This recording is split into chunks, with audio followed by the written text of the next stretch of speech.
welcome to this special interview on endothermic reactions. Today, we're speaking with 4 teachers, each sharing their insights on how these reactions work, where we encounter them in everyday life, and why they are so important in science. Let's dive into the expert perspectives and explore the fascinating world of endothermic reactions. Meet Mr. Rodes, a passionate educator with expertise in physics and a background in mechanical engineering, inspiring students to explore the wonders of science. So, hi Mr. Rodes. Hello. Today we're going to ask you some questions about endothermic reactions. So, we would like to know your perspective about what exactly is endothermic reaction and how does it differ from an exothermic reaction? Well, I guess one of the most common examples I can come up with is we all know that, if we don't know it, an exothermic reaction occurs when two elements or two substances react and release energy. Whereas when you have an endothermic reaction, you actually need energy for the reaction to occur. In order for the reaction to happen, you need energy input into the reaction. Okay, so that's the difference between both of the reactions. So yeah, in an endothermic reaction, you need energy, okay, in order for the reaction to occur. Talking about energy, can you explain the role of energy and how it is absorbed during an endothermic reaction? Of course, recapping about that, energy is always being transferred. It cannot be destroyed or transformed. It can only be transformed. It cannot be created or destroyed. Okay, main laws that we all know as science.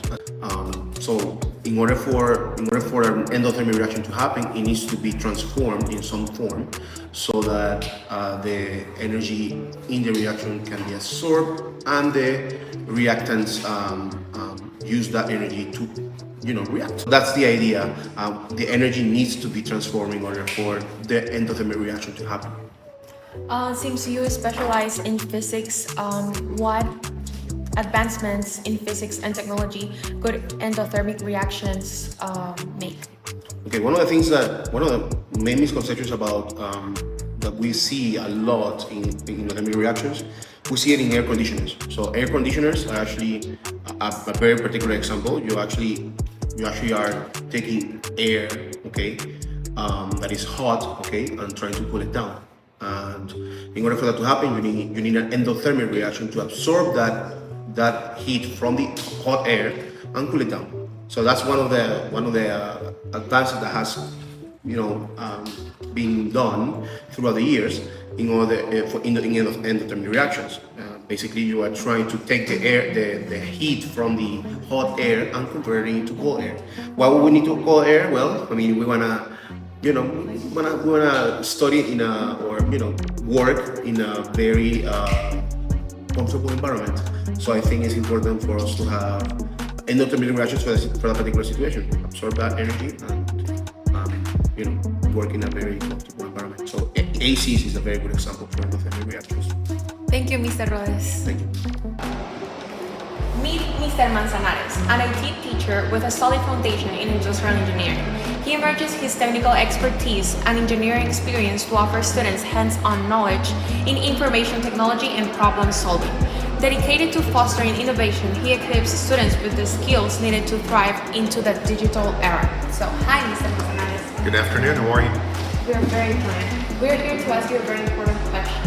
How will you define endothermic reactions and how can we apply them to real life problems? Endothermic reactions are a type of chemical reactions that involve reactants, more than one reactant, of course, and the reactant's temperature is going to be cooler or lower than the product's temperature.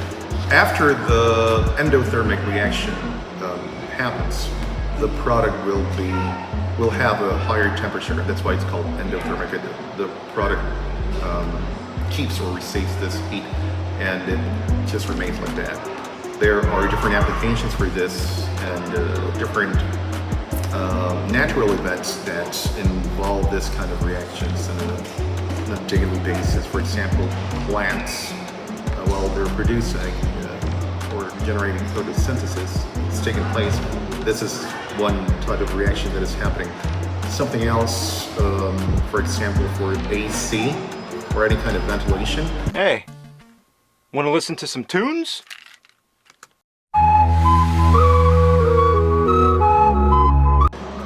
are some chemicals that are going to react inside the AC device, and this are going to produce an endothermic reaction.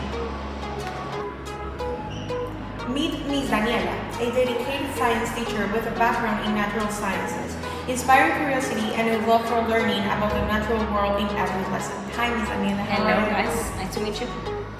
So, today we're going to talk about endothermic reactions. And Ms. Daniela, what everyday examples do you use to make the concept relatable and easier to understand reactions? Okay, for students specifically to understand the concept of endothermic and exothermic reactions, I like to compare endothermic reactions, for example, with a sponge. Okay, I really like for them to start understanding that the word endo means actually the process of getting into something. So the endothermic reaction should be related for them as a sponge, the same way as a sponge actually absorbs liquid, the same way in which chemical reactions, more specifically endothermic reactions, absorbs energy from its surroundings. Okay, I really like doing that. Another way in which I introduce to them is to review a little bit the concepts of what is a system and what is the surrounding of it. Okay, because they need to make a difference between those two concepts. And with the exothermic reactions, I really like to explain to them a little bit of what does it mean actually to release something, okay, to get rid of something for them. Because it's really hard for them to actually distinguish among the two words, endo and exo, at the beginning, okay? So those are a few examples that I like to use in order to make reference to the concepts of both things. How do you encourage students to experiment with and observe these reactions safely? Okay, at my teaching level right now, I like to use two different experiments. I like them to measure the temperature of a cup of water before we mix it with either sugar or salt, in order to illustrate to them that whenever we have a chemical reaction, we're actually absorbing or releasing energy. And how do I exemplify this? We measure the temperature of the water before we mix it and we stir it either with salt or sugar, and then we measure the temperature of that same liquid after we have already mixed it. And they could actually appreciate that the temperature is different. That's a way in which I could actually illustrate how chemical reactions lead to a change in temperature. And that's meaning how chemical reactions are also related to the change in thermal energy. Two things related. Thank you, Ms. Daniela. You're welcome. Ms. Artigas is a passionate middle school science teacher with a background in medicine and natural sciences. She brings her expertise to the classroom, inspiring young minds through engaging and hands-on learning experiences. Hi, Ms. Artigas. How are you? Good. Today, we have some questions about endothermic reactions. Okay. So, as someone who studied medicine, how do you connect the concept of endothermic reactions to real-life biological processes when teaching your students?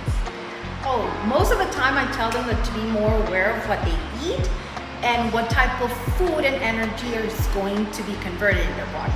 Especially because sugar or caffeine things can give you like a rush, but it's not going to be long lasting. So they have to be more aware of what they consume and what long-term results they want in their body.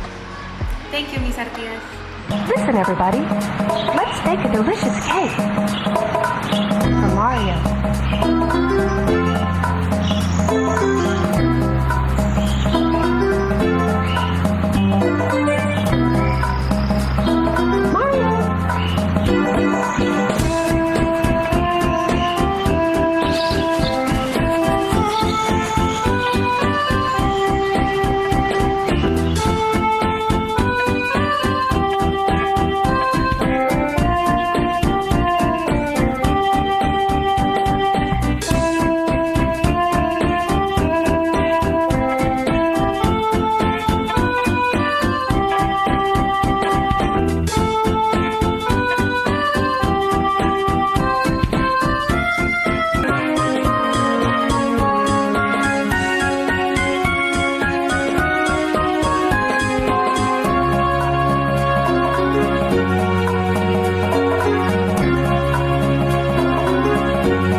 so much for to playing my game.